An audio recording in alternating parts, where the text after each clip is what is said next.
आप सभी का आपके अपने YouTube चैनल यूपीएससी इन्फो 24 में स्वागत है। तो दोस्तों, हम उम्मीद करते हैं कि आप सभी लोग खुश होंगे और स्वस्थ होंगे। दोस्तों, ये जो वीडियो है भारतीय राज्य व्यवस्था एवं संविधान का 8वां भाग है। तो दोस्तों, स्टार्ट करते हैं वीडियो का पहला क्वेश्चन। पहला नंबर क्वेश्चन है फ्रेंड्स, संसद शासन प्रणाली में वैधानिक संप्रभुता कौन होता है? जो संसाधमक शासन प्रणाली में वैधानिक संप्रभु कौन होता है, ये आपको बताना है। तो आंसर हो जाएगा संसद। आंसर क्या हो जाएगा? संसद। अगला क्वेश्चन देखिए, क्वेश्चन नंबर दूसरा, विधानसभा में किसी दल के निर्वाचित सदस्यों के दल बदल पर किसने प्रतिबंध लगाया है? विधानसभा में किसी दल के निर्वाचित सदस्यों के दल बदल पर किसने प्रतिबंध लगाया है? तो आंसर हो जाएगा संविधान के अनुच्छेद 52वें संशोधन ने। संविधान के 52वें संशोधन अधिनियम ने क्या किया है? दल बदल पर रोक लगाया है। अगला है 3 नंबर क्वेश्चन, वित्त आयोग के गठन का प्रावधान किस अनुच्छेद में निहित है? वित्त आयोग के गठन का प्रावधान किस अनुच्छेद में निहित है? तो फ्रेंड्स हो जाएगा अनुच्छेद 280 में। 280 में वित्त आयोग के गठन का प्रावधान किया गया है। चौथा नंबर क्वेश्चन है, संविधान का रक्षक किसे कहा जाता है? तो आंसर हो जाएगा उच्चतम न्यायालय को, सुप्रीम कोर्ट को क्या बोला जाता है? संविधान का रक्षक। अगला क्वेश्चन देखिए,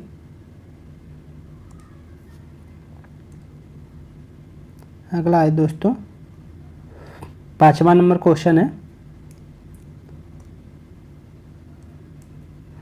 14वीं लोकसभा के उपाध्यक्ष पद पर किसे चुना गया? 14वीं लोकसभा के उपाध्यक्ष पद पर किसे चुना गया था? तो आंसर हो जाएगा चरणजीत अटवाला को। चरणजीत अटवाला को चुना गया था। अगला क्वेश्चन है, भारतीय संविधान के अनुसार केंद्र की कार्यपालिका शक्ति किसमें निहित है? तो आंसर हो जाएगा राष्ट्रपति में। 7वां नंबर देखिए, वित्तीय आपातकाल की घोषणा किस अनुच्छेद के तहत की जाती है? वित्तीय आपातकाल की घोषणा तो ये अनुच्छेद 360 के तहत की जाती है। 8 नंबर क्वेश्चन फ्रेंड्स,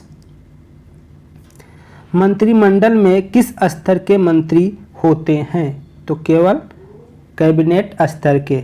9 नंबर देखिए, किसी राज्य के राज्यपाल की अनुपस्थिति में उसके कर्तव्यों का निर्वहन कौन करता है?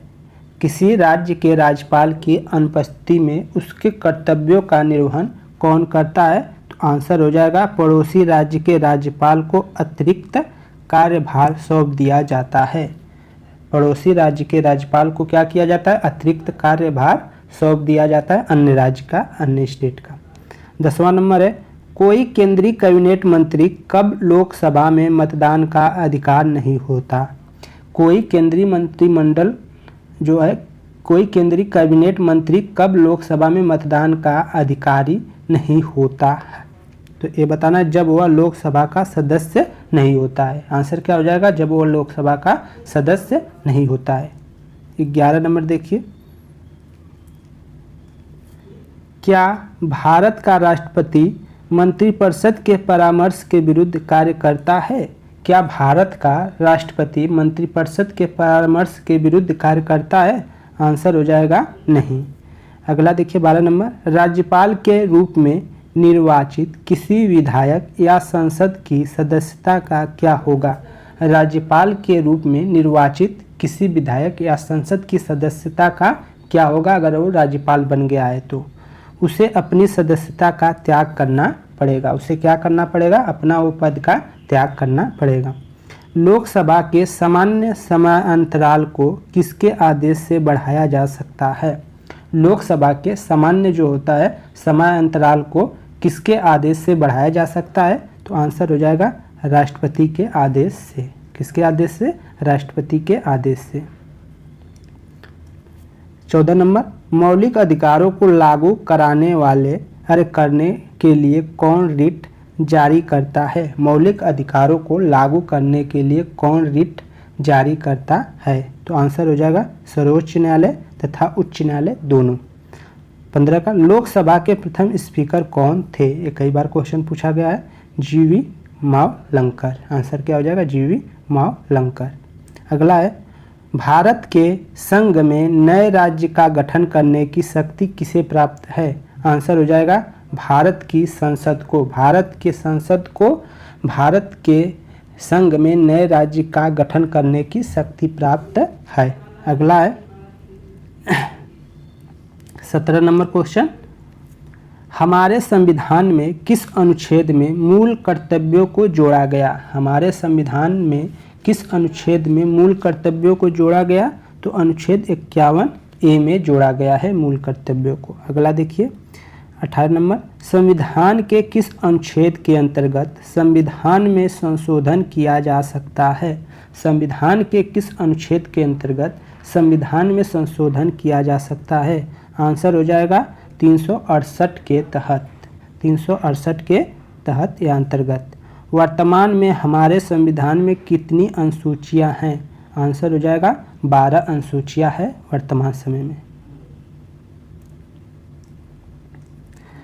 डॉक्टर भीमराव अंबेडकर ने किस मौलिक अधिकार को भारतीय संविधान का हृदय एवं आत्मा कहा था?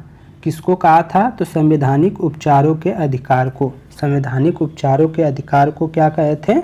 उन्होंने आत्मा कहा था संविधान का। ये 32 में है, इसको याद रखेंगे। अगला है उपराष्ट्रपति के चुनाव में कौन कौन मतदान करता है? उपराष्ट्रपति के चुनाव में कौन कौन मतदान करता है? लोकसभा तथा राज्यसभा के सभी सदस्य। अगला क्वेश्चन है भारत में राष्ट्रपति किसकी राज्य में संवैधानिक आपातकाल की घोषणा कब कर सकते हैं? भारत में राष्ट्रपति किसी राज्य में संवैधानिक आपातकाल की घोषणा कब कर सकते हैं? तो आंसर हो जाएगा जब वह संतुष्ट हो जाए कि ऐसी स्थिति उत्पन्न हो गई है जिसमें राज्य की संवैधानिक सरकार प्रशासन चलाने में सक्षम नहीं रह गई है, तो राष्ट्रीय आपातकाल की घोषणा कर सकता है संवैधानिक आपातकाल की। अगला क्वेश्चन है राष्ट्रपति संविधान के किस अनुच्छेद के अंतर्गत लोकसभा को भंग कर सकते हैं? राष्ट्रपति संविधान के किस अनुच्छेद के अंतर्गत लोकसभा को भंग कर सकता है? तो आंसर हो जाएगा अनुच्छेद 85 के अंतर्गत। ये इंपॉर्टेंट क्वेश्चन है। सॉरी,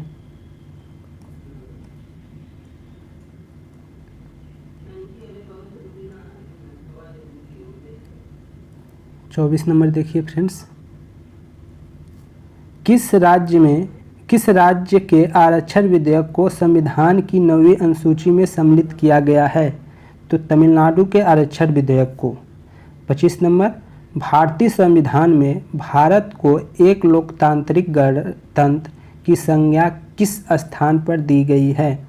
तो संविधान की प्रस्तावना में, प्रियाम्बुल में। अगला है 26 नंबर, मुख्य चुनाव आयुक्त तथा अन्य चुनाव आयुक्तों और उनके कार्यों और शक्तियों का उल्लेख संविधान जो है भारतीय संविधान के किस अनुच्छेद में है? तो इन सब का किस में जिक्र किया गया है? अनुच्छेद 324। 324 में मुख्य चुनाव आयुक्त एवं अन्य चुनाव आयुक्तों के कार्यों और शक्तियों का उल्लेख किया गया है 324 में। इसको याद रखेंगे क्योंकि बहुत बार क्वेश्चन पूछा जा चुका है। अगला है भारतीय संविधान का सबसे बड़ा स्रोत क्या है? तो आंसर हो जाएगा भारतीय संविधान का सबसे बड़ा स्रोत जो है 1935 जो भारतीय शासन अधिनियम है, उसी से आधा से ज़्यादा हमारा संविधान में जो तत्व है वो यहीं से लिया गया है। भारत के नियंत्रक और महालेखा परीक्षक की रिपोर्ट की समीक्षा करने वाली संसदीय समिति कौन सी है? तो इसका नाम है लोक लेखा समिति। कौन सी है? लोक लेखा समिति। ठीक है, तो पब्लिक अकाउंटेंट्स कमेटी। तो ये है। तो फ्रेंड्स यहीं पे ये 28 क्वेश्चन समाप्त होते हैं जो आने वाले किसी भी एग्जाम में पूछे जा सकते हैं, और ये क्वेश्चन बार बार किसी न किसी परीक्षा में पूछे गए हैं। तो दोस्तों अगर वीडियो आपको पसंद आ रही है तो वीडियो को लाइक कर दें। आप चैनल पे नए हैं तो आपसे रिक्वेस्ट है कि आप क्या करें, चैनल को सब्सक्राइब कर लें, क्योंकि ये चैनल पढ़ने से रिलेटेड है। तो आप पढ़ना चाहते हैं तो चैनल को ज़रूर सब्सक्राइब कर लें। नहीं तो अन्यथा आपको अच्छा ना लगे तो अनसब्सक्राइब भी कर सकते, कोई बात नहीं। तो फ्रेंड्स यहीं पे वीडियो को एंड करते हैं।